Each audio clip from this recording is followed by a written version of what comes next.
If you haven't heard about Anchor, it's the easiest way to make a podcast. Let me explain. It's free. There's creation tools to allow you to record and edit your podcast right from your phone or your computer. Anchor will even distribute your podcast for you so it can be heard on Spotify, Apple Podcasts, and many more platforms. You can make money from your podcast with no minimum listenership. It's everything you need to make a podcast in one place. Download the free Anchor app or go to anchor.fm to get started.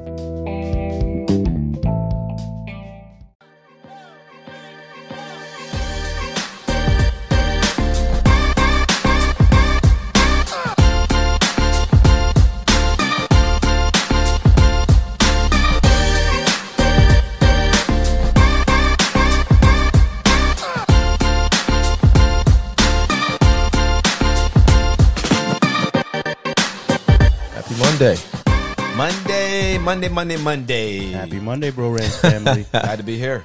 Glad to be here. Had to be here. Glad. Did I say had or did I say glad? I don't know. That's You what I'm definitely asking, said man. glad. You know, I'm Southern, so I kind of talk kind of fast sometimes. That Southern twang. You know, yeah. Glad to be here. Yo, I don't know why they say 'Cause I Southern had to be people. here. I thought Southern people talk actually slower. You know, we do, But but New York really people do. talk fast. Yeah. But you know, some of us have that. We just get so much energy, and we get it like wound up, and it has to come out like machine guns. Yo, this dude turned into super I cat. I don't know why that. This is super cat. And then happens like that. It just go down like that sometimes. Oh, It does. man. So, well, the All-Star game. Do you guys check that out? Of course, I didn't watch all of the All-Star game festivities as far as like a little bit of 3-point contest. I did not watch the dunk contest. Oh, I you watched the didn't All-Star miss. You game. didn't miss anything. That shit That's was what I heard. trash. That's what I heard. Oh my gosh, bro! Like they're not even as far as the creativity. I mean, first the format. There's only so many dunks you can do, right? No, not when you see YouTubers. They had this one show on MTV, I think, or VH1 that they had. You know, best just dunkers in the the world? best dunkers in the world, and these. I'm Yes. talking about 5'9", 5'11", and 6 foot. They just were so creative. They were. It was unbelievable. I agree, and they had. I think it was Charles Barkley was one of the judges. Yeah, exactly. Yep. It was, and they had these two brothers from Canada, white boys, Yeah. crazy ups. But here's the thing, though. Yes, Them dudes ain't got nothing to lose. No, they don't got nothing to lose. Right? Absolutely. It's everything to gain and nothing to lose. Okay. We're talking about professional athletes with contracts, right? And so usually creativity usually increases the risk. but okay, I agree with you on that. But Right. at the same time, these professional athletes, they grew up watching dunk contests too, Right. That's true. and they know when they say, "I'm going to enter the dunk contest." They know for a fact everybody watching. My cousin gonna watch. All the other dunk stars gonna watch. They have like this obligation to make this dunk contest better than the last. I agree with you. Versus lesser than the last. I agree with you. Nobody's forcing you to sign up, right? So if you're going to sign up, then Yeah. you need to bring something with you. I agree Right. with you. I mean- I'm just saying I understand the difference. Yeah, I mean the best dunk contest I've seen recently was between the guy from the Magic, Eric the Gordon guy got robbed, and Levine. and Levine. That Agree. Zach Levine and Eric Gordon. Eric Gordon, Yeah, man. Eric Gordon should have won that Twice. I mean, straight. He should have won it robbed. twice. I mean, Twice. like 100%. I have never seen anyone do that one where he Honestly, that's Jumped when I over the checked out. mascot. the mascot between his under his legs, and That's- the one where the mascot was spinning. Yeah. And he got that it was off. crazy. That's when I checked out. After those situations where he didn't win, I'm like, Yeah. I mean, Zach Levine was no good, knock, but no it knock, wasn't. But it wasn't that. It wasn't. It wasn't. Yes, you're right. It wasn't that. Right. Yes. Yeah, it was like the presidential election. It was like when Biden got it. It's like, what? It's crazy. It's political. It was like, what? Where did that come from? I don't know. I'm no just saying, it's idea. like weird. I This have is no weird. idea. How we go from the NBA? It was like I have to no political? It was like idea. Sleepy I'm- Joe. What the hell? I'm Sleepy just Joe got saying. in. Sleepy Joe got in. So it was kind of. I mean, Oh, my so they're gosh. talking about either probably dumping it or changing the format. I think the format needs to change first and foremost. Why? I think for it should be a longer process of elimination. Not okay. You the first round. Now you go to the finals. What? It should be more of a process, like maybe a semifinals, because even the 3-point contest, I think, has that, no? Where they have a semi and then they go to the finals. So that should have the dunk contest. And thirdly, But you guys were just talking about a lack of creative content. So how do you extend an event where you're already not getting a whole lot of good content? But if you don't dunk, but that's what I'm saying. If you don't dunk, that shouldn't count. It's a dunk contest. Like, they should each finish with a dunk that you can score, because you're still going to score no point if they don't dunk. That's ridiculous. Give us something, because I think that takes the pressure off of them trying to get it, because they're like, oh, I already have 2 attempts, and then I'm scratched.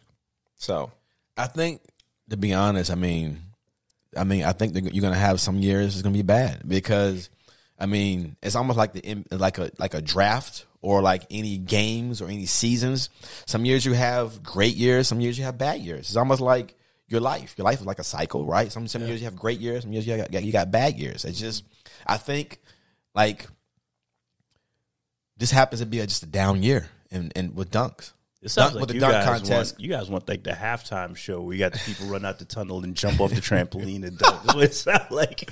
We just want somebody. I just want excitement. I agree with you. Well, I think that okay, this would be a cool format, right? Let's say you got, since everything is social media, I think it should have something live. I think the audience should be voting. These judges suck because a lot of them are biased. That happened. Dwayne Wade was the one that voted for Levine, because he's Chicago native. Yeah. So I think the crowd should be the ones voting, or make it up online where it's instant vote, and maybe I can go with that. I'd rather have. Right? Go with that. Yeah, and not only that, because it's subjectivity, right? It says, so if that's the case, then leave it to the crowd. Let them vote. Exactly. Leave it to the crowd, and then another thing, why don't you just spin a wheel and let these dudes have to do a dunk that spin the wheel? And then it could be crowd's choice or whatever, or snap, that'd be different. That'd open up it. Yeah, if we each got to do the same dunk, then at that point, you know what? I'm comparing you based on that dunk versus whatever you put forward. That was a good idea. I like that. I'm waiting for the commissioner. But there's no creativity there. You all based on somebody else's ideas. Not exactly, but the commissioner got to holler at me. He ain't gonna do that though. You keep waiting. Every time I see that commissioner, isn't that commissioner like an alien to you? Every time I'm like, damn, this dude he's just trying. Like, that's not alien. That's the body snatcher. Is what you looking at, right? What? That's good living. Is what you looking at, right? What do you mean good living? Man, if that's good living, I don't want to. If that's organic, I don't want any. Nothing, okay? Remember that movie called? If that's one for nothing, I'm good. I want for everything. This movie called Powder. You remember that movie? Yeah, I remember that. Oh my gosh, Wow. He just has it. David Stern, is that his name? Listen, no. His I don't remember his name. I don't know his name. Alien, man. But he's just very different. It looks very different. Man, the alien, I can't. He does look very different. Hey, but listen, I got a service announcement I want to make about a friend of mine. That's okay. Okay. Yeah, sure. Yeah. So, in the early '90s, I was in the Navy, and a friend of mine met a woman out there in California named Leticia Adams. I call her Letty. And they're not married anymore, but we're still friends. Everybody's still cool. And recently, she diagnosed with recently in January, she felt a lump on her breast. So went in for a mammogram because she's never had one before, because no one in her family has ever had cancer. So she felt not the need to go and get checked out. So she went in to get a mammogram, and then 2 days later, they called her back. So goes back, and then they said they found some suspicious on the mammogram and need to come in for further testing. So on the 12th of January, she went in for ultrasound and a mammogram, and they confirmed that they found a lesion, and it had a 90% sure it was malignant. Wow. And they also found 2 additional lesions in there. So this happened on January 12th of this year. So on the 17th, which was her birthday, she had to get 6 biopsies. Wow. And then 2 on each lesion. So a week later, they confirmed that she had a mass. Okay. 3.1 centimeters. So 3.1 centimeters? 3.1 centimeters. Now, I guess that's a nice size for like to be in your breast. In your chest. Crazy, yeah. Yeah. So that's so like minute. That's so like. So on the 31st, she had to meet with 3 cancer doctors. And then she had to meet with a surgeon, a chemo doctor, and a cancer doctor. And I'm sorry, a surgeon, a chemo doctor, and a radiation doctor. Okay. So they told her that she needed to get a PET scan to see if it had grown, or if it's going to grow, or if it was aggressive. So she got the PET scan, and the lesion, the mass had grown from 3.1 centimeters to 4.1 centimeters. So that's pretty significant. It is. And then all this time, though, she still hasn't had any chemo, any kind of radiation treatment or anything. She's basically waiting for her doctor to tell you what to do next, even though she has insurance, which is crazy. Like, and at the same time, she's getting all these doctor bills. Yeah. Just doctor bills, and she has insurance. So, I'm hoping that by me putting this out, we can help her with some medical bills as far as helping her out. If anyone can help out with her, that'd be great. I sent money to her already. It's not about spending all the money you have. If you can send $5, that would help out. But if you are on Instagram, you can find her at Honduran_Softail, and click on her profile, and you'll be able to see where you can donate to her campaign for. She's trying to reach 25,000. Wow! Right now they're at 2,300 right now. So if you can help out with that, that would be great. She right now is diagnosed with stage 3 cancer. It's very scary. Just thinking about it, I don't know what I would do. I don't know, So I just want to put that out. No, what the great thing about that is, Ray, and actually I take that back. There is no great thing, but if there's a takeaway, is probably the better way to say it, is the importance of all of us taking the time to go and get checked out. Little things, an annual physical, if you're feeling a little off kilter, something feels out of whack, if you're feeling a mass anywhere, these are things that I think we often take for granted, especially if you come from, if your family history doesn't carry any type of dominant health issues, you can kind of get fooled into believing I'll be okay. And I think as men, we're probably the worst as far as just shrugging stuff off and being like, hey, you know what? Psst, I'll be all right. I'm going to sleep it off. I'll feel better in the morning. And, this just really brings to light the importance of, going and getting checked out, even if it's just an annual physical, just to make sure that you are, physically where you think you are. Well, this year, I plan to get my colonoscopy this year. Oh, yeah. Wow. And also I plan to get, make sure I don't have any other kind of cancer down in the spots, for men. Are you going to get that? Is someone going to touch your butt? They can touch where they need to touch. Yo, Ray got so quiet. We got trying to have a serious moment. Oh, man. What? Just to think about if we put stuff, just like what Jeff was just saying, we put stuff off. I understand. We all good. Yeah, I get that. But what are you trying to say to me? Bro, what? I'm not saying say nothing. I'm just saying the way you looked. Like, what? Well, this is very deep. It was fair. No, it is going to be deep. It's scary. Well, it's an uncomfortable situation be very going deep. into. Listen, I'm trying to be vulnerable here. I thought, no, you're going to be vulnerable with that doctor. Whoa, one or two? What is it like in American part Pie? Of the problem right here. No, this is part of the problem. I'm helping you. Once again, I cope with if you laughter. can donate to Honduran_Softail, I cope that would be great. I cope with, I use humor. You're building him up. This is it, man. Oh, man, I feel your vulnerability. Honduran_Softail. He's gonna be like, "Hey Ray, is this your first time?" Trying to be serious. Yo, all you're gonna hear is the glove snap. Hey Ray, is this your first time? Don't worry, I'll be gentle. Yo, just don't make sure you wasn't no pro athlete or played football in college. You don't want nobody with big hands. Get the kicker. Get the kicker. Red sound like you talking from experience. I'm looking out for you, brother. I'm just looking out for you. But no, I think that's very cool what you said. And you said Honduran, HONDURAN _Softail. Yeah, the Softail threw me off. But is that a fish or something? A Softail? No, see, she's a bike rider. There you go. She's a part of a crew. I checked it out. What's crazy about her is that when my homeboy met her, she wasn't into bikes, none of that stuff. She was just, a girl from Diego, and then they got married.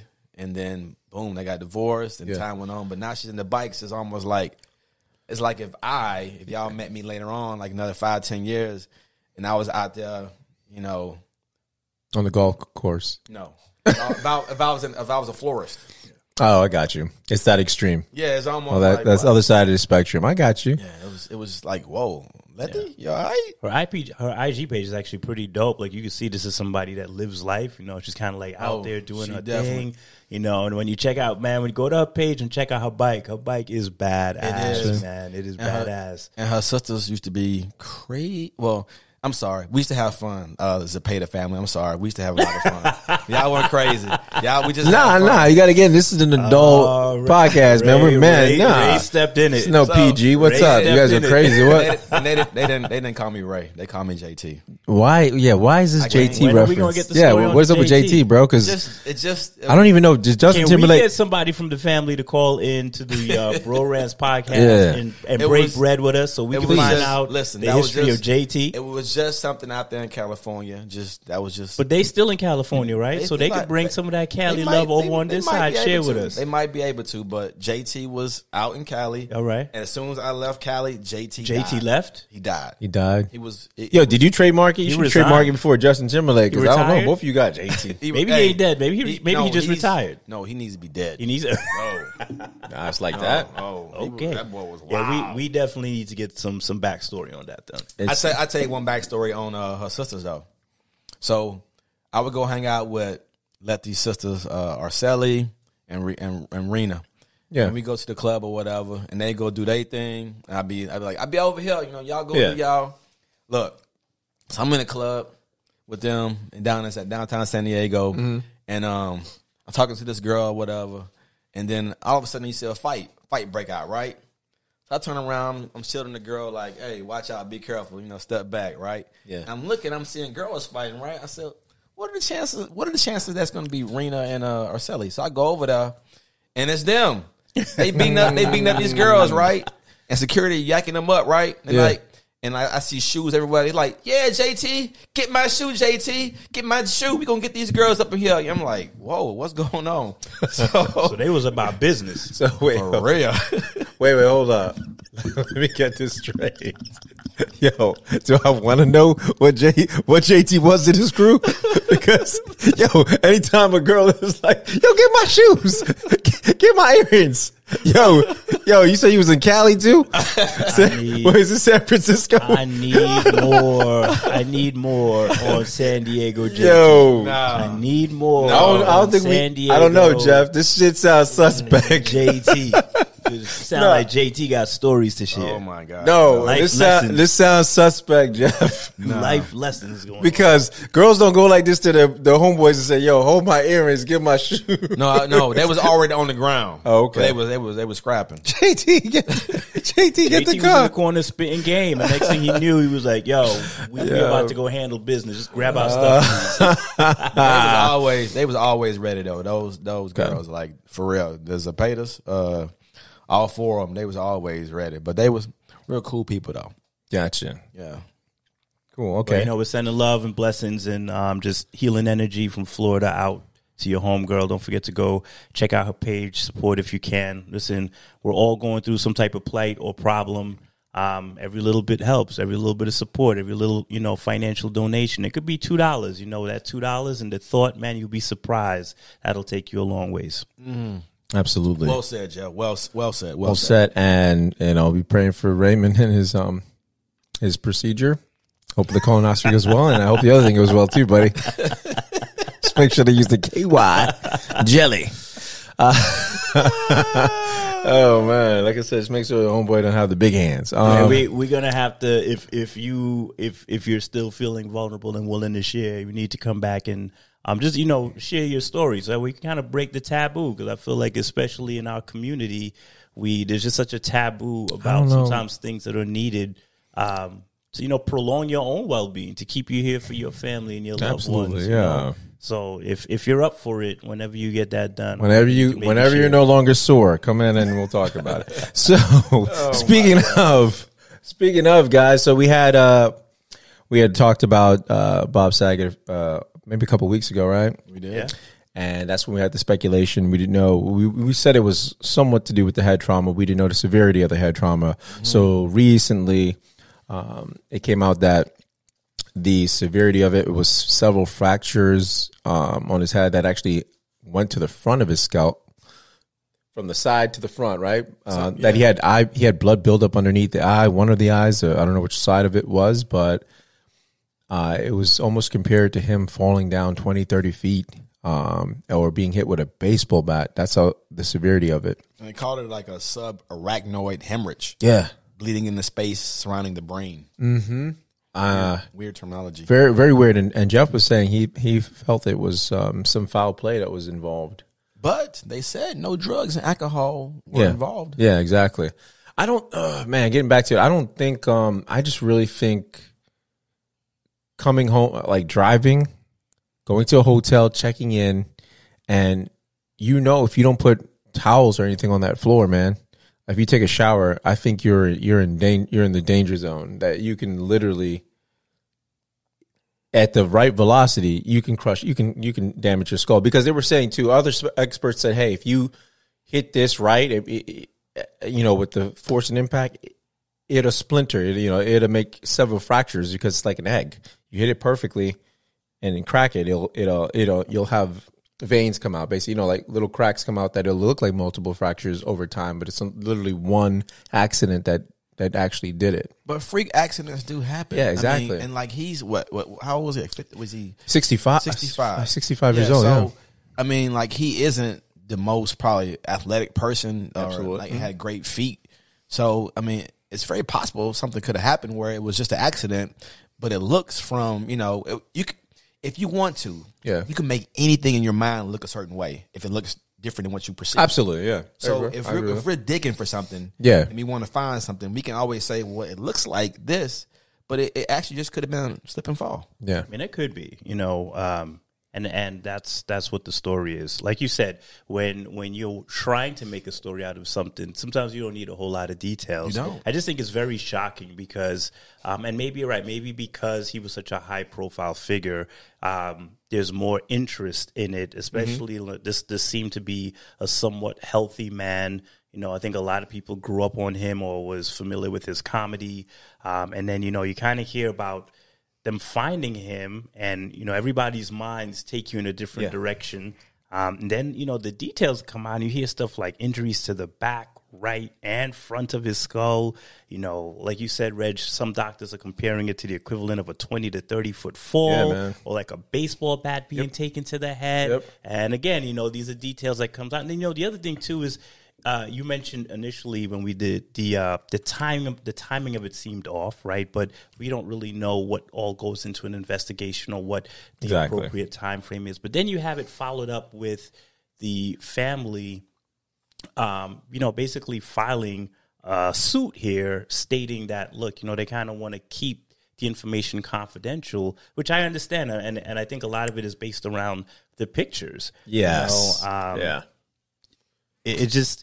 don't know. It just, the whole thing just seems a little rotten, off. right? It just feels. It feels rotten. The family did want everyone to know exactly what happened. They just wanted to keep the personal things like the identifications or pictures of his body because they want to keep that privacy. They don't think the public should ever see your loved one's. Not only that, once it hits the net, it's out there forever, right? It's over, He's got 3 girls. So he leaves behind his wife and his 3 girls. And I think the statement they put out is, they're trying to keep it confidential because it'll cause like irreparable harm in the form of extreme mental pain, anguish, and emotional distress, which is true. Yeah. Imagine searching your dad 6 years from now and having these pictures pop up, or even your husband. You don't want to see that. You look up your husband and these pictures are what flashes in front of you. Like, no one wants to see that. Like, it's tough enough dealing with that loss than to have like these pictures lingering on the net. So I totally understand. But you're right. When you it's just the way everything happened. It feels off. There probably is nothing going on there, outside of a family dealing with a very tragic situation, the untimely death of their loved one, and then trying to protect themselves from having to relive it every time his name pops up on the net. There's nothing wrong with that. Maybe this is how, like, if you're rich, this is how you handle things like this. When you're on the upper echelon as far as when you're financially able to do things like as far as stop things or put things to a halt. when it comes to certain things and details. Yeah, because look what happened with the Kobe Bryant thing, right? The officer, the sheriff's department, and they were taking pictures and they were using it for clout to get women in bars. And I mean, just think about it. Think if it actually they were able to sell that, and the devastation it would be for the surviving family members and the daughters, right? You got to see that all the time. Yeah, unreal. So I can understand why they do that, because people want to see. I mean, nobody wants to see. I know it sounds like, it sounds wrong, but no one wants to see the person next door, autopsy pictures or anything. They don't care. It's the public eye. If you're in the public eye, people feel like they own you. They have a piece. They own a piece of you. We do. We put you down. That's how we feel. I'm not saying everybody, but because you become emotionally invested into these people, right? You understand you're watching a fictional show. It's a fictional character, but that show was pretty long running, and especially where you're at as far as your time, your age. It's an impressionable show, so you grew up on these folks, and then so when something like this happens, there's already an emotional investment there, and so by default, you take interest. Absolutely. And piggybacking on what you guys saying, I think it's called like TBI, which is like the equivalent of like traumatic brain injuries. Like, it's not that uncommon. I think over the last couple of years, there's been up to like 61,000 plus TBI related deaths in the United States, right? So it's not like this super uncommon thing. It can happen. Does it make a difference? What? As far as their suit, as far as did it make a difference if the wife sued or the wife and the daughter sued? Did it make it better? Because you notice, I'm just saying, it said the wife and the daughter sued together. I mean, I know it isn't like a big thing, but I saw it. I was like, why did it take the wife and daughters to sue, like to stop it? I think it was just a family suit. It's a family suit because she was the later wife, so she's not the original. She's not the original mother to those daughters. Okay, so that's what happened. He got married again. I think he got married 2 years ago at 62. Yeah, so that's what happened. But they were dating a few years before that. But another thing I wanted to say that.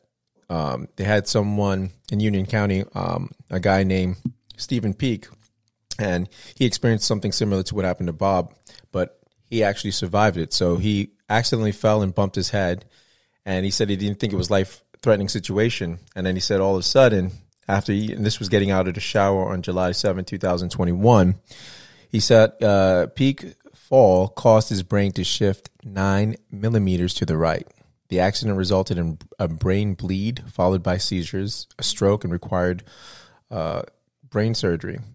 So the Peak was put into a coma for 28 days and stayed in a hospital for 3 months. And he said the only thing that saved him, he wasn't alone. His wife was there with him, and she's the one that actually said, let's go to the hospital. So he says, he was basically saying, that's the only thing that saved him. So she's wifey material, by the way. She's wifey material. Wifey material. I know we got wifey. Hey, right there. We got to have to ask your opinion on that since you weren't here for that show as far as that question. But getting back to that, exactly. With Bob, I really think it was like, boom, I bumped my head, and he could have been out of it. He could have been delirious. He could have been like, oh, I'll just rub this off, this pain. And it'd be interesting to find out if he spoke to his wife, because you would call your wife before you go to bed. I mean, typically that's what people do. They did speak. I don't know if it was before. They spoke that night. Before, probably. And then basically he said that they do that whole adore thing where you're my baby or girl or whatever. They did the whole adoring thing, and that was it. That was like the last thing she remember talking to him about. But this speaks to what we were talking about earlier as far as how men can be very dismissive of things, right? Because there's been times that I know I've hurt myself, and, I think women are a lot better at it than we are as far as like recognizing the severity of a potential situation. Yes. And we're kind of dismissive, and we're like, I'll be okay. I feel all right. I see it with my father. Yeah. I know I'm the same way. I've seen it with my brothers. Yes. And I could absolutely see a situation where maybe I'm doing something, I fall, I hit my head, I get up, I walk around, all right, vision isn't blurry, you know what, I'm moving okay, you know what, maybe I won't go to sleep right away, but I don't necessarily know if I'm going to go to the hospital. It's crazy when you see the amount of damage done. It just either takes you to a point where he was really just out of it, or maybe he felt like, man, I really hit my head hard. Let me just sit for a little bit, and maybe that led to him laying down or passing out. We won't know. It's just the circumstances are just really funky. I agree, because like back in the day, one of my jobs was I worked for the railroad. I was a conductor on for CSX. Damn, Ray got like 100 suits or 100 hats. Ray's lived 100 lives. I was not feeling that well, but I'm always like they call me, a trooper. You just fight through it or whatever. Yeah. So I'm driving to work because you get like a 2-hour call. When you get a phone call, you got 2 hours to make it to your train. So I'm driving to meet my train. I'm really not feeling well, but I'm like, I'm gonna make it. I'm gonna work. So I'm driving, and I feel like I'm getting ready to pass out. So I say, man, I'm not really feeling good. So I pull over on I-4, and I have to call the dispatch. I'm like, I'm not really feeling well. I'm not going to be able to make my train tonight. And she goes, are you calling out? So you had to call the next conductor. I'm like, yes, I'm going to have to. So I went back home. At that time, I was married, and my wife was like, you need to go to the hospital because you never complain about you're sick or whatever. You just fight through it. And I was like, nah, I'm good. I'm good. Well, she was like, we'll take you to the hospital right now. Went to the hospital, and I was severely dehydrated. I had to get an IV and all that. But I don't know what would have happened if I didn't go. Exactly. Yeah. But you're right. We fight through things. It's like, it's what we do. But I was just trying to fight through. I'm like, I'm a soldier. I'm good. I got this. Yeah. But I wasn't good. We're good until we're not good. Yeah. Yeah. You was a soldier, right? This dude was in the Navy. This dude was a CXR railroad conductor. What are you not? I was almost a Border Patrol agent, too. A what? Border Patrol agent? Mm-hmm. Damn, Ray. I was like maybe a few years of funding away from being a Border Patrol agent. This dude is like the real life equalizer. Like, damn, bro. It's amazing. I didn't know if this dude was here. But our condolences go out to that family. It's just, and kudos for them allowing the public to know what happened, the severity of it, because they knew it was a head trauma. I mean, they mentioned that, but they didn't, the severity of it wasn't really given to us. That's why we speculated, okay, it was a head bump. I didn't know it was that serious at the time. And, we hope that everyone respects their privacy. Yeah, we thank you for sharing. He had a pretty big following, so we appreciate you sharing. Yeah. And you know what? We respect your right to privacy because, again, no one wants to be reliving that every day. You pop in his name on the internet, so totally understand. I agree 100%, but he wasn't that fun as a comedian. And on that note, all right, let's transition. Yeah, we'll transition. Tell him how you really feel, Ray. I know, or tell him not. Don't worry, guys. Karma comes in karma comes in the form of a finger for Ray this time. So we'll be back after this word from our sponsor. Okay, so Ray was saying during the break, you were saying, what about Bob Saget? 3 facts you found out about him? Oh, well, Bob had 3 life works. Number 1, his kids. Number 2, his comedy. Number 3 was finding a cure for scleroderma, which is a chronic hardening and tightening of the skin, which his sister had. Yeah. And his sister name was Gay, and she died of that rare disease at the age of 47. So, and this disease also mostly hits women.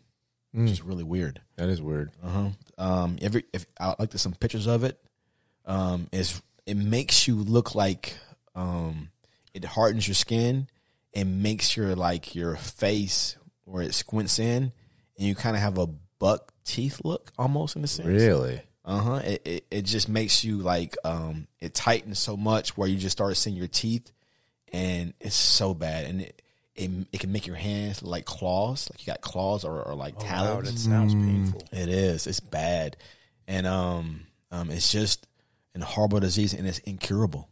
Wow. Once you got it, it's a done deal. Damn, that's crazy. So they got a disease that make you look like a damn hillbilly. Unreal.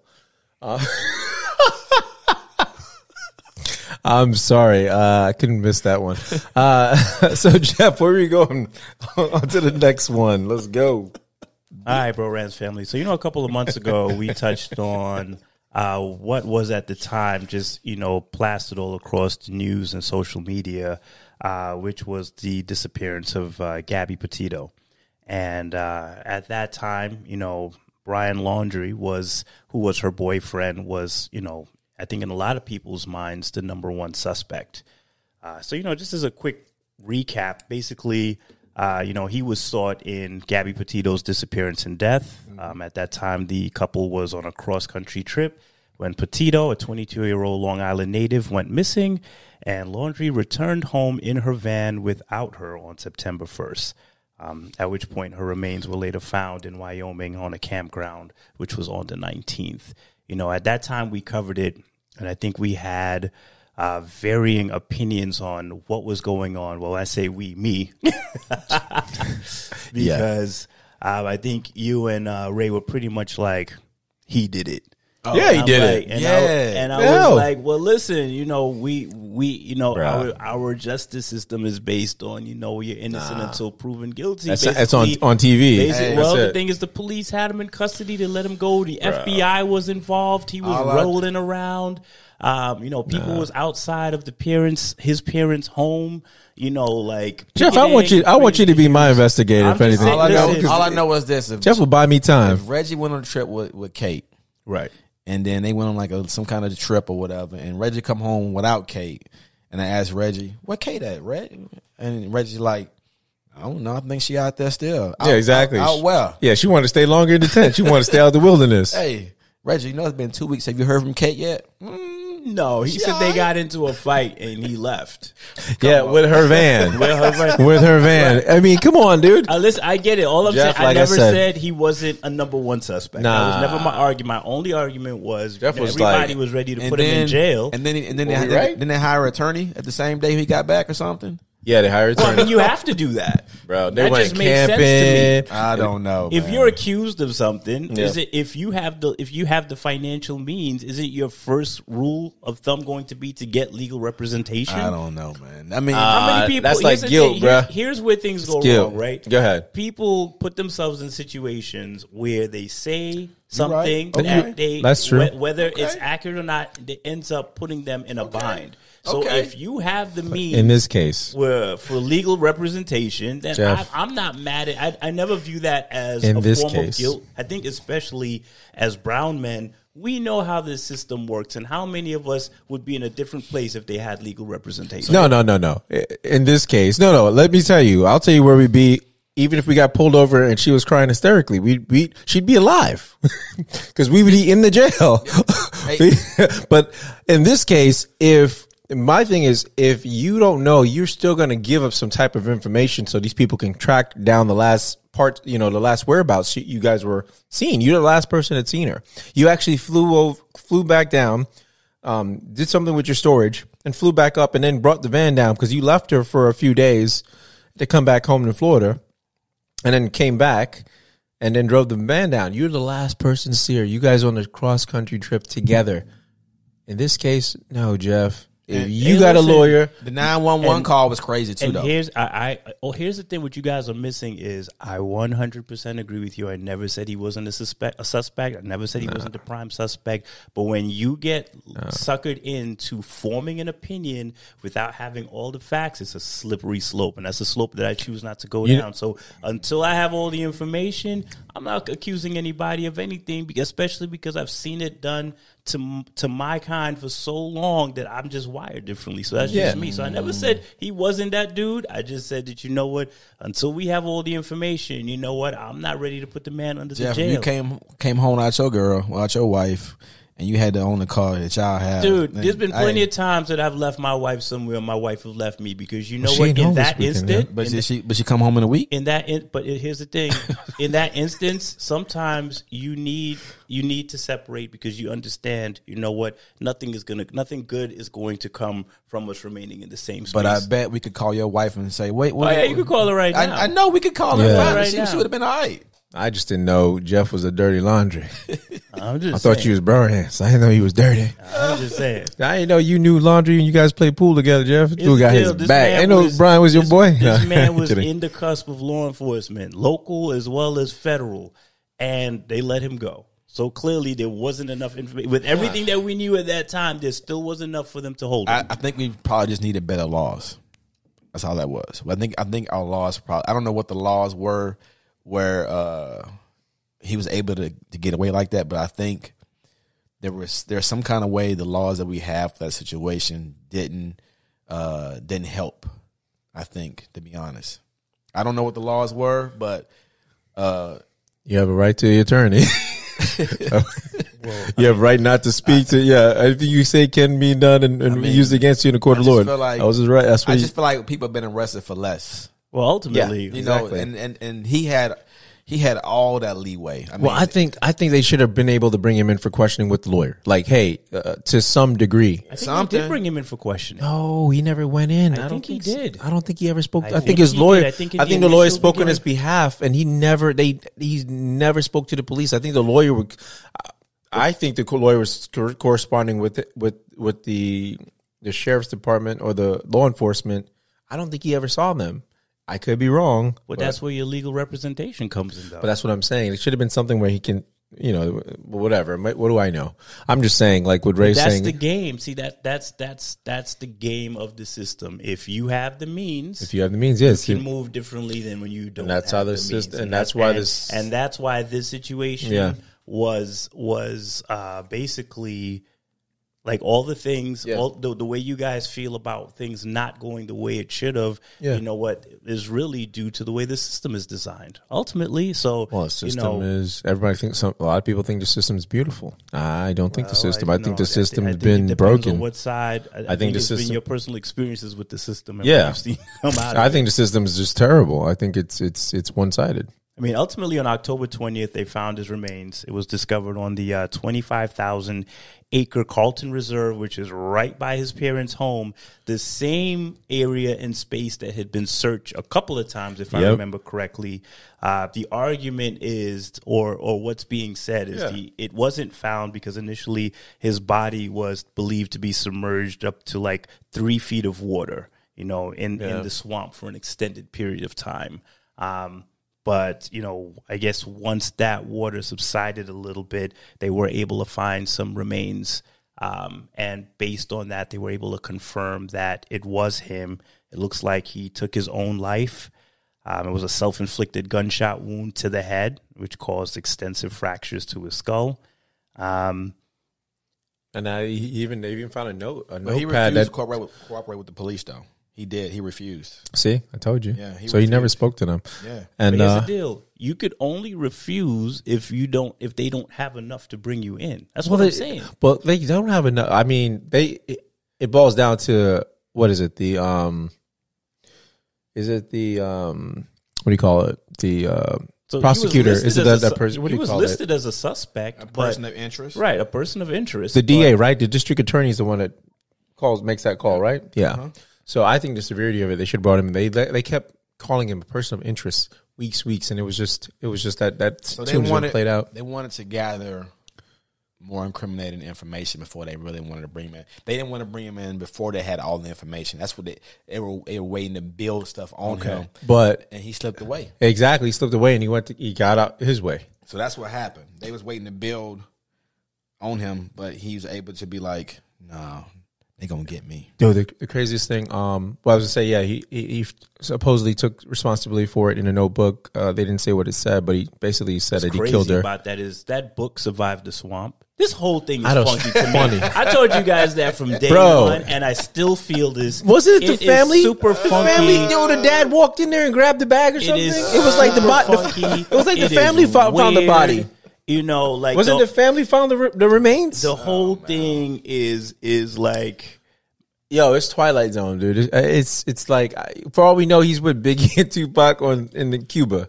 I don't know, man. I don't put anything past anyone with money and creativity these days. It's possible. This will never happen on a Madea show. It said the scene was excavated by authorities to search for additional bones and personal items that might have been buried, and the uprooted dirt was placed in 5-gallon tubs and sifted through. So it was basically like these guys was digging for like archaeological.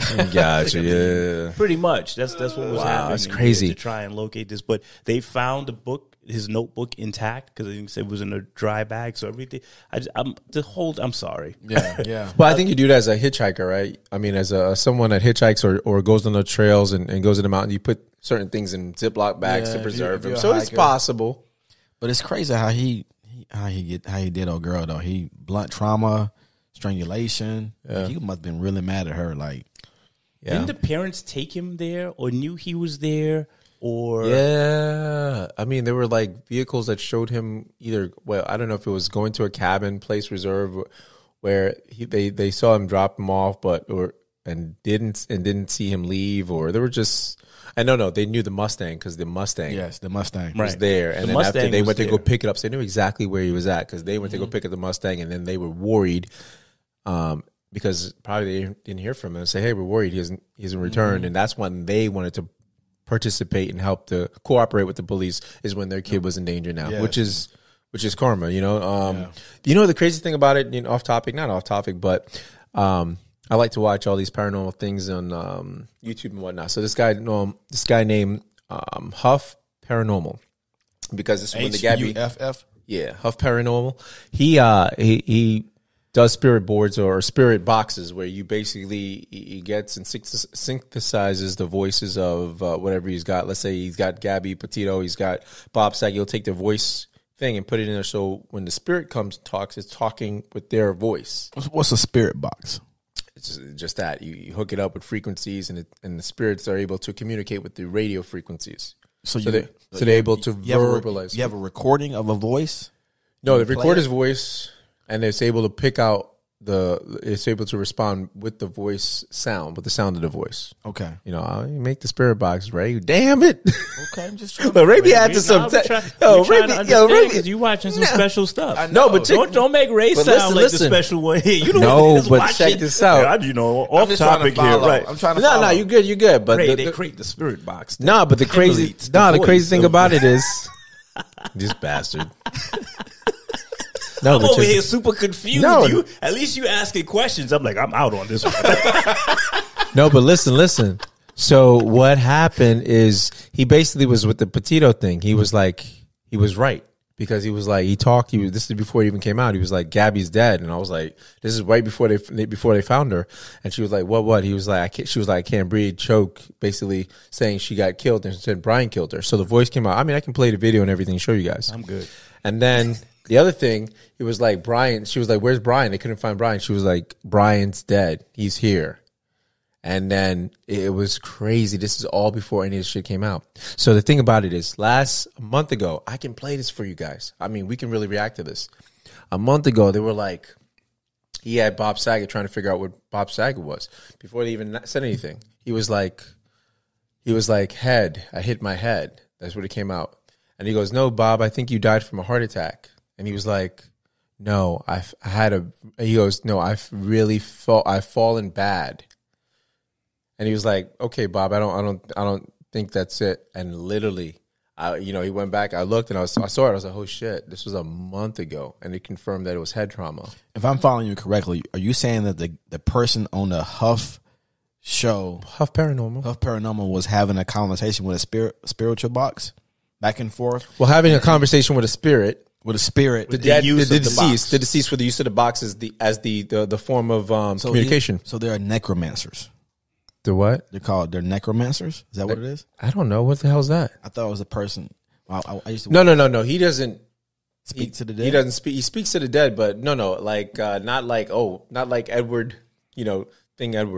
John Edwards, where he was, is there someone with the thing? I see him. He's got a face. You remember that? John Edwards? You don't remember that when he used to talk to the dead? And you don't get it? I think what he's saying is basically like this guy contacts the spirit. The spirit uses let's say the laptop as the spirit box, uses the laptop as a form of communication, so he can ask questions and they can answer using this device, and that's how he communicates. Yo, it's crazy. And this person apparently had all this information before it rolled out. Yes. And I mean, there's receipts on him because the dates, it's crazy. Do you see the receipts?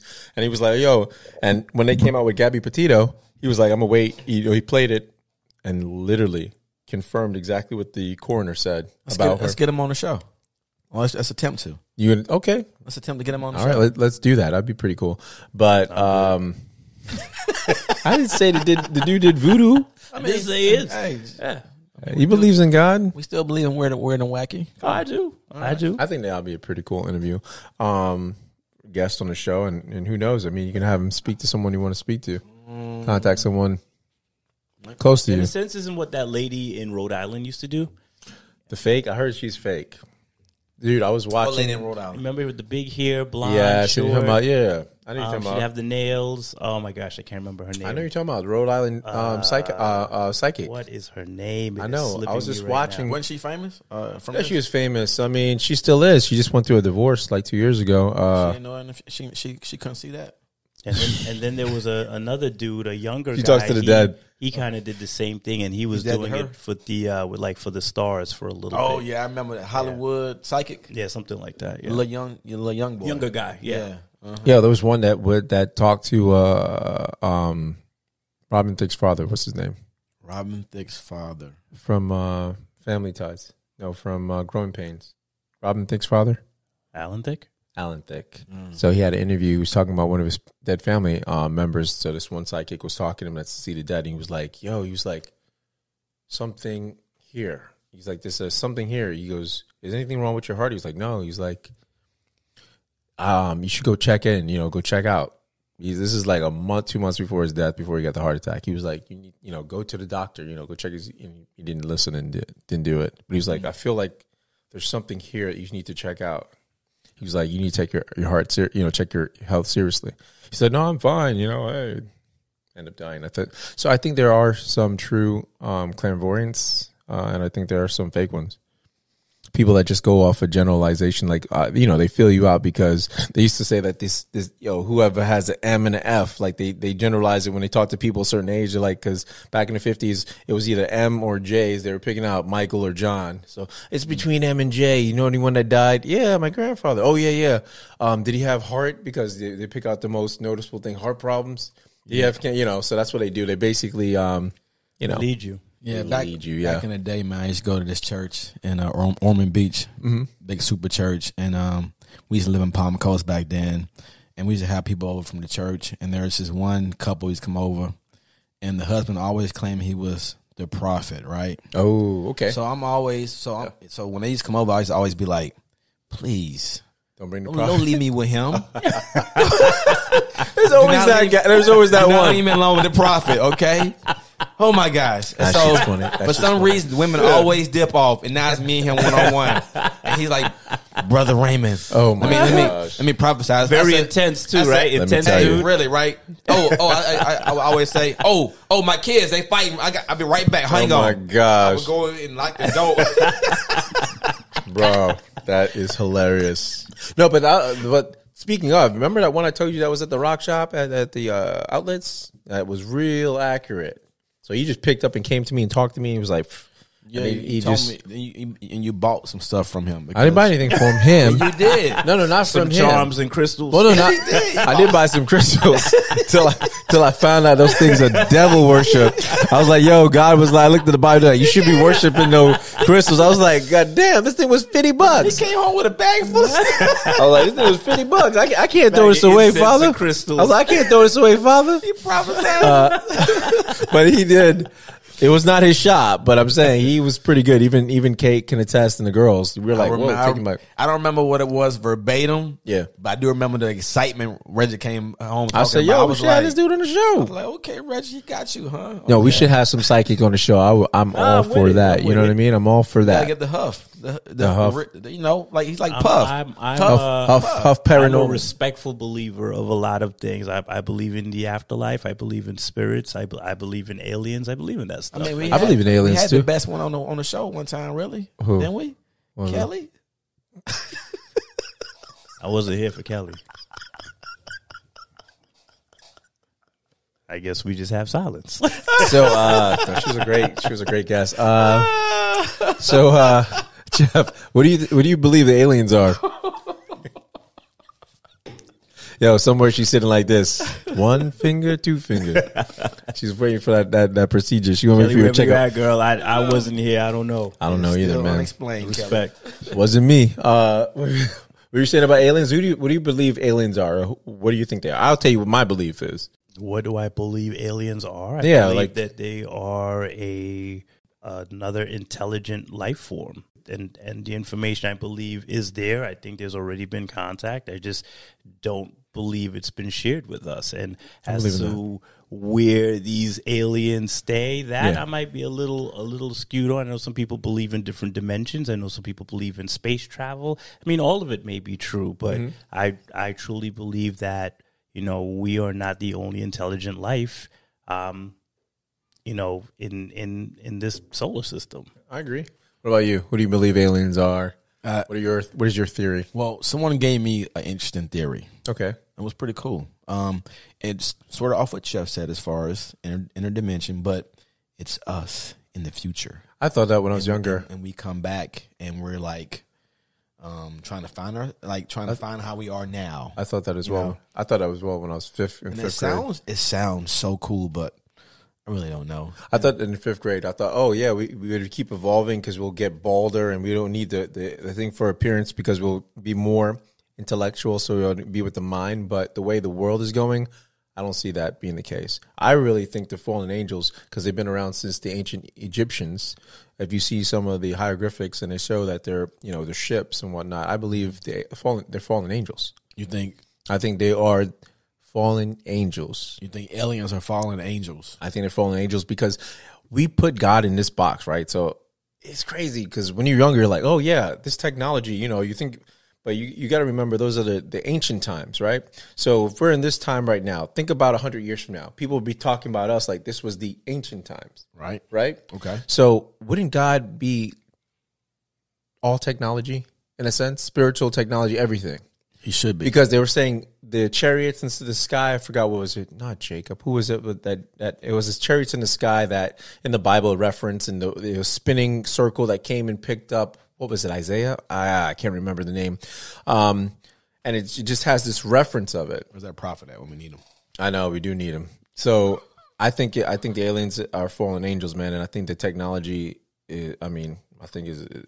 I think our perception of God is we're like, yeah, he's the spiritual, whatever, he's spirit, blah, blah, blah. But I don't know, man. I think it's technology beyond anything we believe. And it's funny how some people think we're in a simulation. Wouldn't it be crazy if we're just in a junk drive? You mean we're like the Matrix? Yeah, like there's, think of it, there's like a million servers. Okay. And we're just this one server and we're this little junk drive, like, okay, here, Earth 19. And we're, you know, there's other versions. It'd be crazy, right? To think we're just a computer program. I got one for you if you want to talk about what's crazy. What if the current version of us is a dumbed down, chemically altered version of who we should be? And who we should be has full access to our brain, which then allows us to do things and think and move in ways that we can't fathom because, you know what? We are the way we are by design.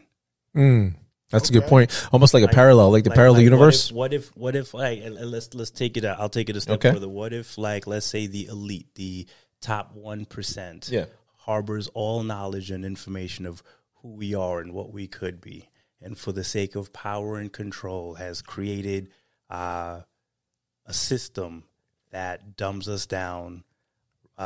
Doesn't give us access to, historical data that would change our perception of how we move, and has created, you know, whether it's through the use of foods or what they're spraying in the sky or what they're putting in vaccinations that dumbs you down. And from small, it limits your ability to access the full function of your brain and body. Yeah, the pineal gland. Right. Yeah.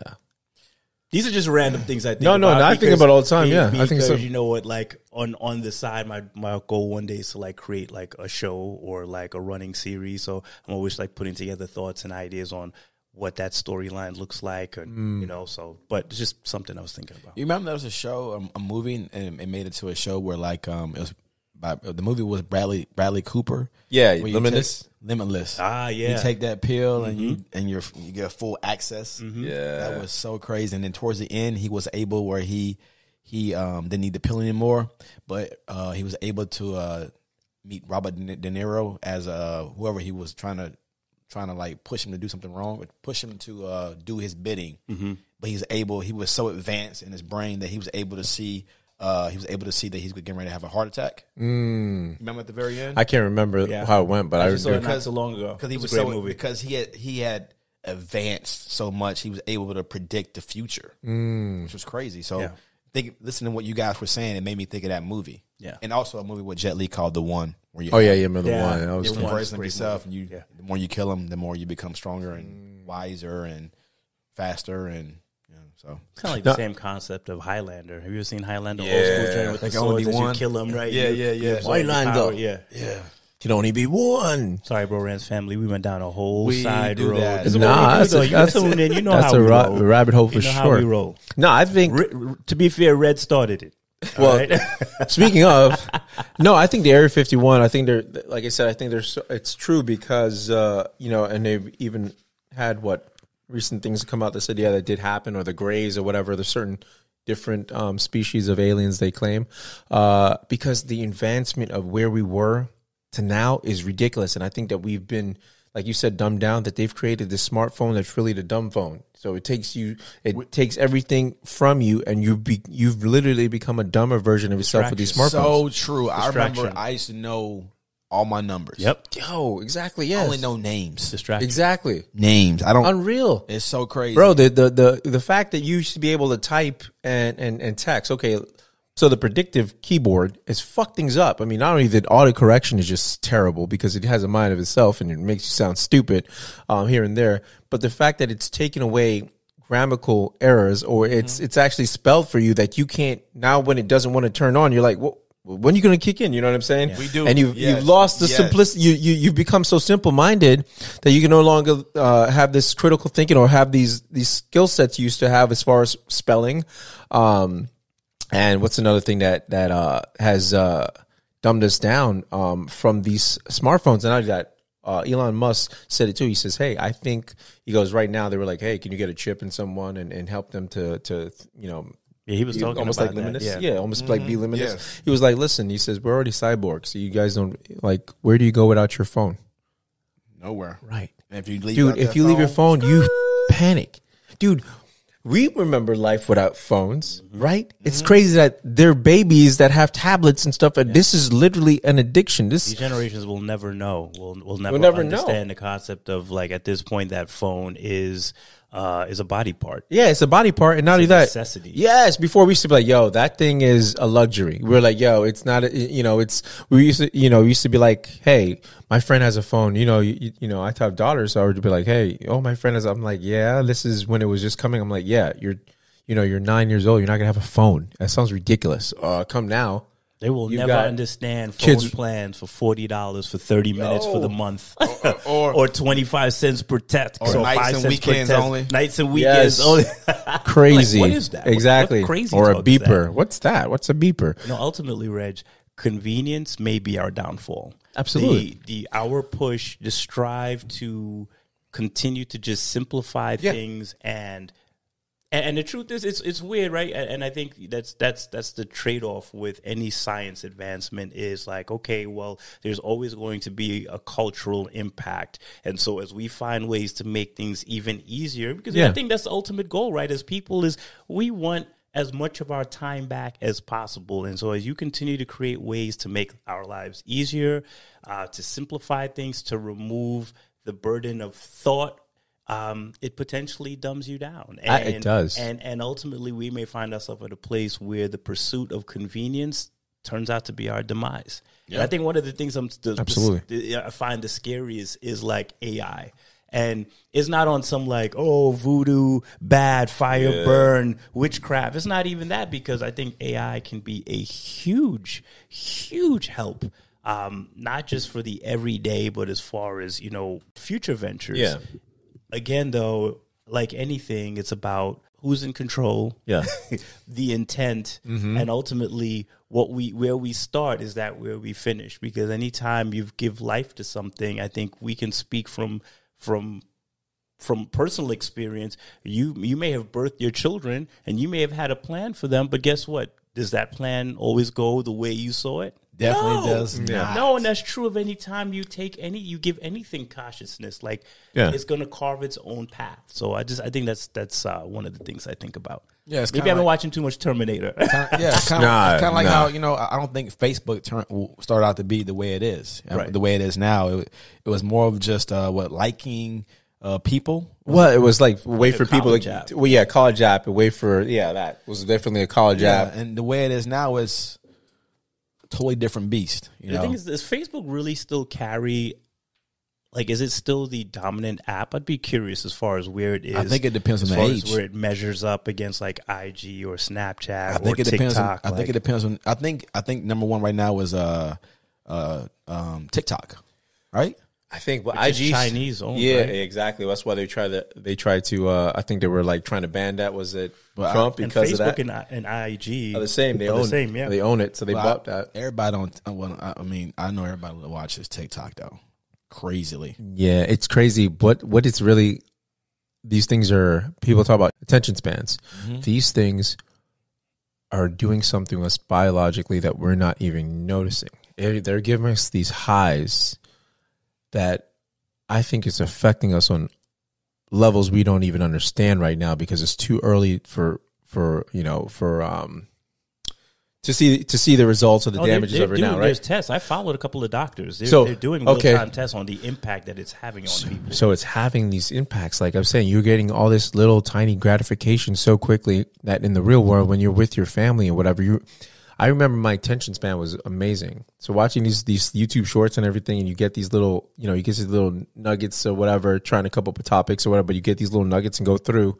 And even if you're not getting the full idea that they're trying to present in these short little time, because it's really hard to get the you can't get a middle end and the conclusion of a topic in 60 seconds. But it's fucking with your mind that you're not able to pay attention when you're in real life to your wife or your kids, because your attention span is like, okay, yeah, and then you're already onto something. Like I would normally do that anyway. Like I would normally have 3 things going in the back of my mind when I'm talking to someone, but now it's just like, wait, what did you say? You know what I mean? Yeah. Like I have to force myself in order. Wait, was I present? Yeah. Damn, I wasn't present, and I'm not. You're realizing that it's these media. It's the social media. It's whether it be Instagram, whether it be, like I said, you said TikTok. It's messing with our minds, and because it's convenience meets instant gratification. That's what it is. We want instant gratification. I need it now. I need it quickly. I need it in a format that I can swallow, move on. And you're right. Like when anything falls outside of that formula, it's kind of like you lost me. Like you're still talking. I'm sorry, I checked out 10 minutes ago. Exactly. Can you get to the point? When Carol was a teacher, she used to tell me that she had to make sure she was animated to keep their attention. Wow. Like she said she had to be on point, animated, live. She said she felt like she was like having to dance all the time. She said it was high energy all the time to keep kids' attention. Wow. I mean, just imagine that 8 hours a day. What age group was that? It's a 3rd grade. Yeah, 3rd grade. Smallest tough. My heart breaks for the people that had to endure remote learning with like anything between 4th grade and lower, because it is so hard to keep a young child's It's so hard to keep an adult's attention. I know. Go do a Zoom call. Pay me enough. Go do a Zoom call and pay attention to whoever's talking. Your ass just wants to kill yourself. I sit there like, oh, shit. I think COVID probably at least gave people a much better appreciation of teachers and what they endure. Yeah. Sometimes when you just pack a kid and you send them off and things aren't going a certain way, why is this teacher doing? Nah, when you had to deal with that for a year, you was like, look, I appreciate Mr. Robertson. I understand now, bro. Whatever you need them pencils, I'm sending it. What you need? Erasers, that's hilarious. Paper, folders. Yeah, exactly. Matter of fact, I'm covering 3 students worth. Whatever that's you need. Hilarious. You need extras? Right. Whatever you need. That's funny. So what was the other thing that we wanted to touch on was the Potter thing, getting back on Kim Potter. Track. Kim Potter. What do you guys thought on that? The officer that mistakenly pulled out her taser. This happened before. Remember that Fruitville movie with Michael B. Jordan? And the guy pulled out the taser supposedly and did the same thing. Didn't get any charges as well. What do you think? She was like over plus 20 years, 24 years or something, I believe, in law enforcement, and she's actually trained. It's messed up. I mean, you have a veteran, veteran officer, right, who knows what you expect her to know, what to do with a weapon, with a situation, know how to handle it or whatnot. But at the end of the day, a life was taken. Absolutely. A life was taken that can never be brought back. Do I feel as if her sentence was fair and just? I don't. Yeah. But at the same time, I mean, would I ever want to be a police officer? I wouldn't. Mm-hmm. I mean, having all that responsibility in your hands, life and death, is tremendous. I mean, that's what you sign up. That's what you're aware of what you're signing up for. But at the same time, you are human. You know, you are human. You have a family at home, so there may be a day or two where you're not 100% focused. Yeah. On what's going on. You know, even in the tremendous situation as far as holding a loaded weapon or not. But let me pose a question to you since you said that. We are all human, right? Yes. So just like we were talking off air and you said that you had some situation that happened with a coworker and you felt some sort of way. Yes. And you wanted to react. But what held you back from doing that? I knew what held me back is I didn't the repercussions of what would happen. I knew what would happen. You knew what would happen. Uh-huh. And you knew that. So you thought about it regardless, even in a heated moment. I thought 2 steps ahead of what would happen if I allowed this to continue. What would happen, and I knew I would be in the wrong because I knew what I would have done. Got you. So do you think someone that's trained countless hours plus experience and has 20 plus years, and not only that, like I said, is a trainer, should have all that going through their head 10 times more than you or 100 times more than you because this is what you expect. You expect that one day I have to pull this out. I have to give a warning. And this is just you being a human talking about going with your fist, like giving someone some hands. Do you think, that's what I'm saying, do you think their sentence should be greater because their responsibility is greater? Because they have, you know, they have the license to I mean, honestly, kill. I can't put it like bluntly, to kill. Let's be straightforward. Yes, you do have that leeway to use lethal force. Yes, your responsibility should be greater. Yeah, I mean, it should be. But we already know that cops don't get enough training as far as shooting, as far as psychological, seeing a therapist. They don't get enough training at all. You basically 2 weeks, boom, you're out. Yeah. Now, well, it's longer than that, to be honest. You do ride-alongs and all that other stuff, but there isn't a push for continued training on guns and this. That's at your own time. Yeah, exactly. Yeah, you put in your own time. You put in that. You would have to. It should be mandatory for certain things. But to answer the question as far as how I feel about the 2-year sentence, if it was Like, in other words, like I said, if you have the right to bear an arm, and you know the full 2 years of jail time at that. Yeah, 2 years. Yeah, huh? It's not even a full 2 years of jail time. Wow. So it's, yeah, she's off a good time. She's probably already got some for time served. I think some of it is jail time, but I think the bulk of it is time served. Is probation based. Oh, so that's what I'm trying to say. If you know what you're going into and you have a responsibility, and you know that I basically control. I have, I can take a life, or I can save a life. I can take a life. I can destroy a life, whether it becomes whether it's criminal or whatever. Putting someone in the system. You have all this responsibility in your mind. I mean, that you weigh in every day. Should it be greater? I don't. But the thing about it is this: I don't think the 2 years, whatever time she got, I don't think that's right. I think it should be more. But I don't know what the answer should be of how long. Because I do remember a situation where a woman was she was being attacked, or she was being threatened by her ex-boyfriend or her husband or whatever, and she fired her shot in the air. I know. And got jail time. And got jail time. Right. Yeah. And it was a warning shot just to protect yourself. Yes. And I shouldn't be. Yeah, that was crazy. And I know this is kind of like apples to oranges. No, it's not.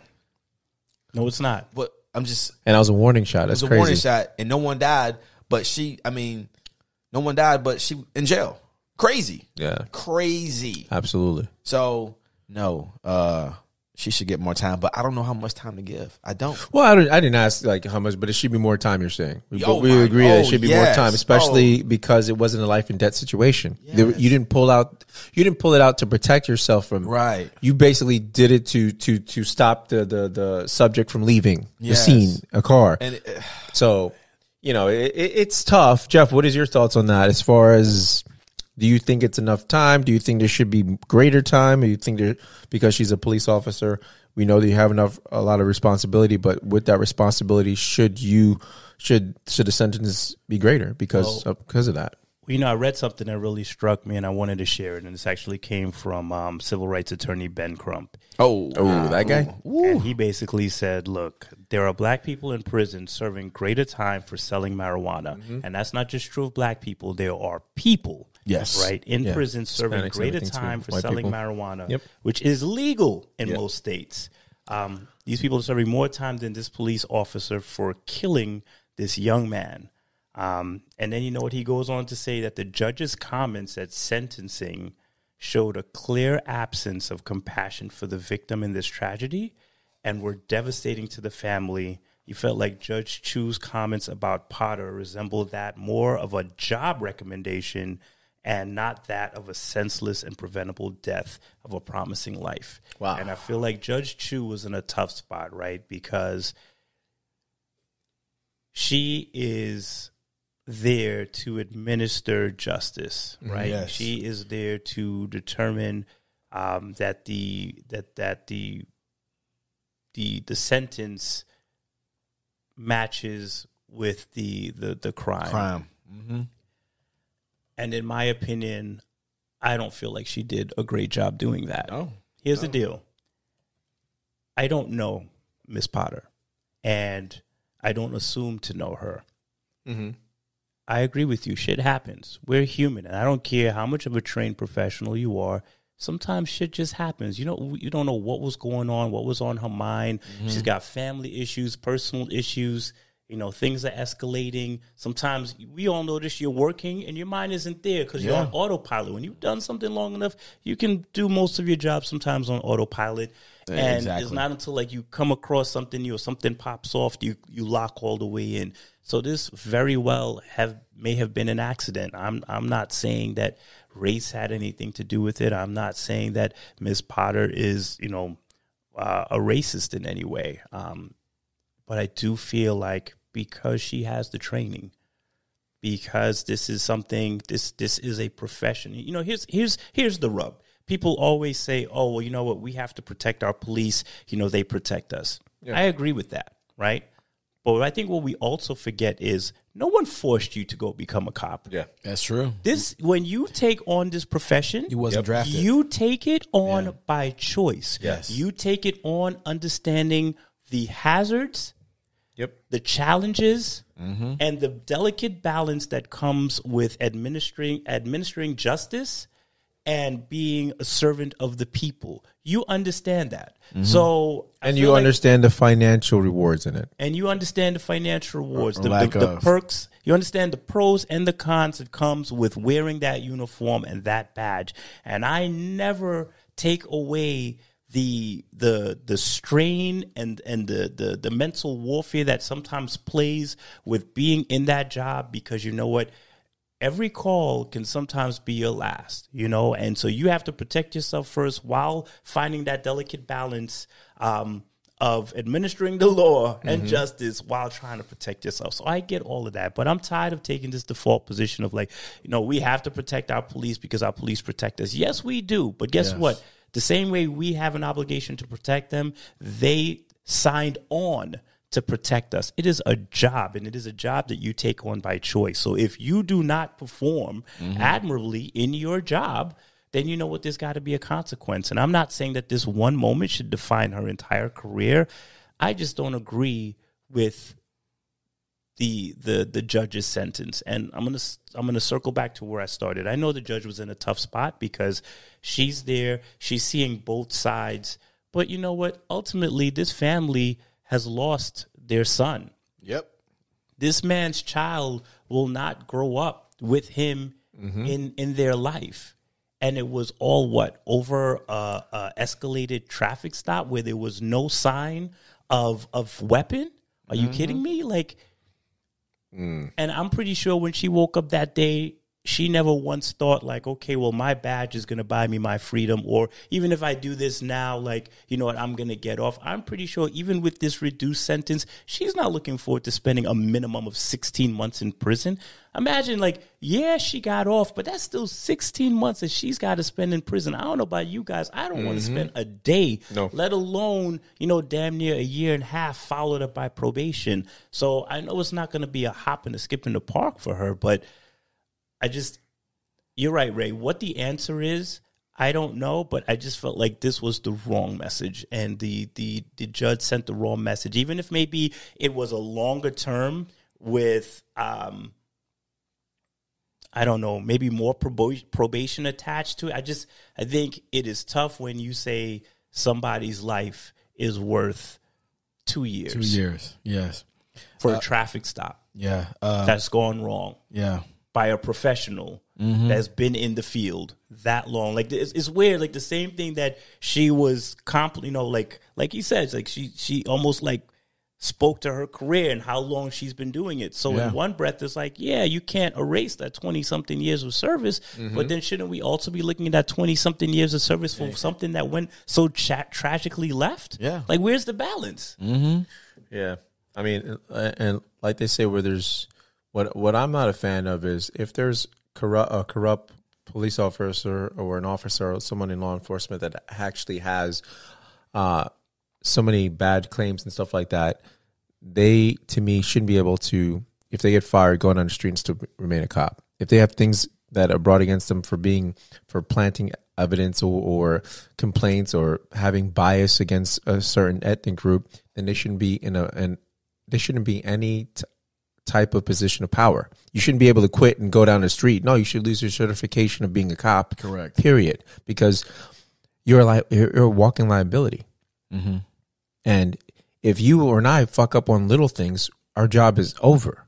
So how is someone that can take a life can still remain a cop? Or I mean, if it's not justified.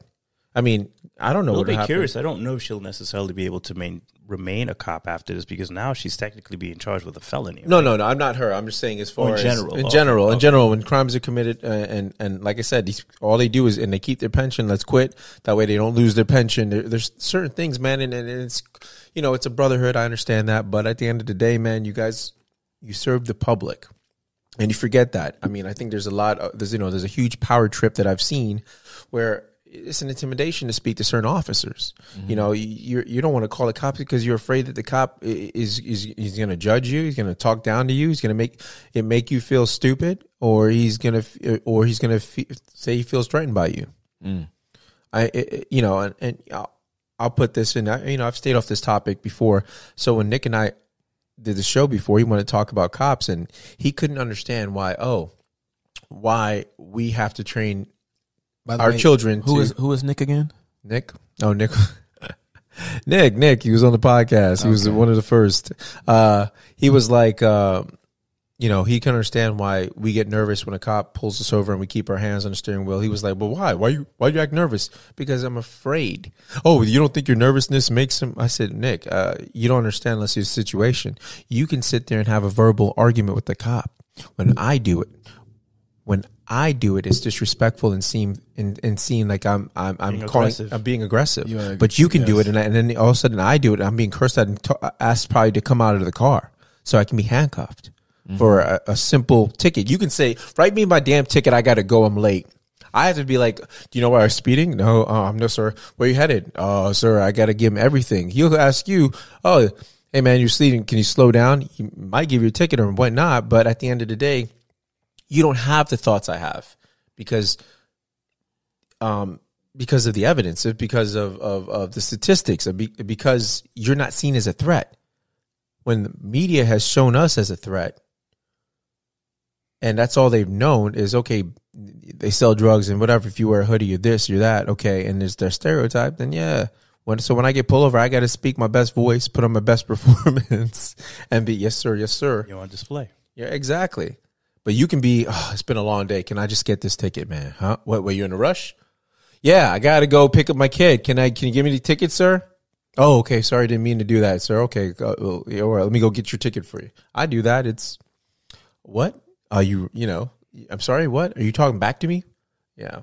So I had to explain how I have to raise my daughters and tell them to, hey, don't raise your voice at whatever cops and don't come off or whatever as a threat, because that's the world we live in. Unfortunately, he couldn't understand that. Gotcha. And a lot of people can't understand that difference until you live it. Yeah. And people, that's what we had this discussion before. That's not what you're used to. If those haven't been your interactions, you can't appreciate it because you can only operate off of what you've dealt with. Absolutely. Right. So he can't appreciate where you're coming from. Exactly. Because that hasn't been his experience. Exactly. Yeah. And when he hasn't had cops come out, guns drawn, with no explanation, spotlight on. I'm pretty sure he's experienced none of that. I have. You know. Yeah, I know. You said you experienced that. What happened with that? I think we covered it. Ultimately, we just coming from basketball. 5 guys in the car, just left the court, no shirts on, sweaty, 2 basketballs in the car. Pair of cops pull us over. You know, we're like, okay, we pull over. No funny behavior. Cops drawn right out the bat. They come out, guns drawn. Wow.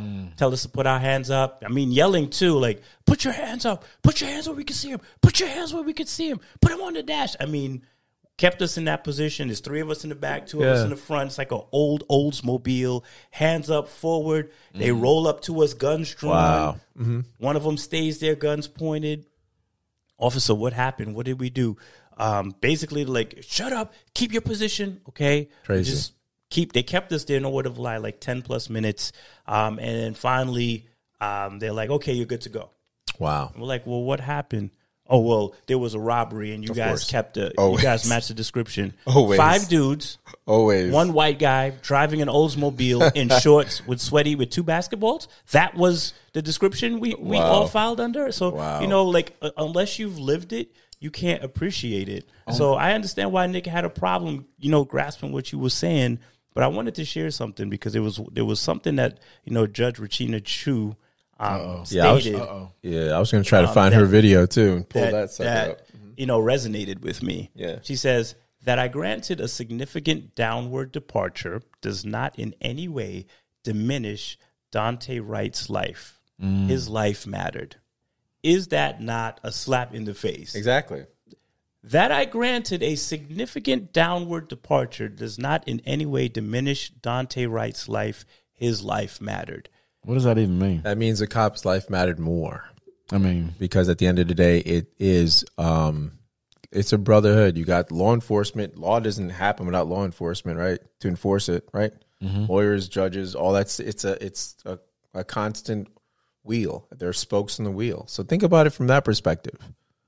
You know, well, we had a wonderful interview in the past with a wonderful sheriff named Sheriff Chitwood. Yeah, Chitwood. And he just to be clear, we do advocate for police. Absolutely, we're not against police. I've had more good experiences than bad experiences. Yeah, but I've had a few that are questionable at best. Yeah. But he had this slogan that he wanted to bring back for police or law enforcement, which was we should be more guardians of the community versus warriors. Yeah, absolutely. And so when that kind of changes, then things would change. I mean, for us, and the way he said it, I mean, as a person who's the sheriff, for him to say we should be more guardians to protect and serve versus coming out guns blazing would go a long way. And by the way, that episode is on YouTube, Spotify, iHeart, Apple.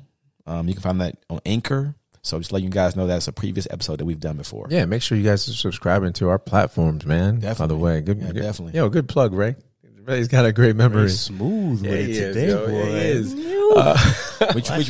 We're trying to grow. We want to get at least 1,000 subscribers by the end of this year. 1,000? Nah, try to get 1,000 subscribers by the end of a couple of months. Let's say by like March or April. So listen, we just want to grow. Sir.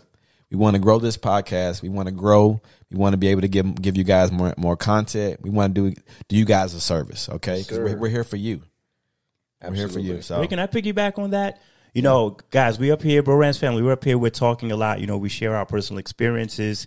You know, we share what we've been through and how certain things impact us, not just as men, but sometimes as brown men. Sometimes just like the overall effect it has on family or community. But you know what? We would absolutely love to hear your thoughts. Or any comments that you want to share regarding any topics that we've covered today or in the past. We were the proud recipient of some feedback on one of our recent podcasts. We're working on putting something together to circle back with you guys and share some of that, because what you think and how you feel matters. You know, listen, this is a family ordeal here. So we're up here and we're chatting away, but we're always open and welcome to hear what your thoughts on something might be. Yeah, power to the people. Yeah, absolutely. And to piggyback off what Jeff was saying, I didn't want to interrupt you because, you know, I always come in with jokes. You lost me when you said 5 dudes in the car and you were sweaty. And on that note, guys, have a lovely week. I can't. I can't either, bro. I can't.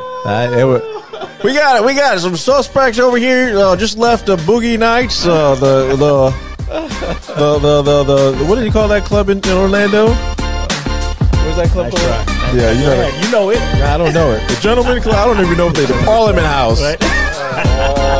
Yeah, you ain't telling me. Love you, Bro-RantZ man. Thank you. Peace. Don't forget to donate to look up Honduran_Softail and help her with her medical bills if you can. Okay, go ahead. Go back and say that. I won't cut you off. No problem. Honduran, HONDURAN_Softail. Go to her on Instagram, and you'll see your ability to donate to her medical bills. All right, you guys got Even that? If you can't do it monetarily, send some love, send a message, let her know you know what the community is thinking about her and wishing her well. And that was from Magic Mike. Jeff, get in that car, sweaty. Oh, sweaty.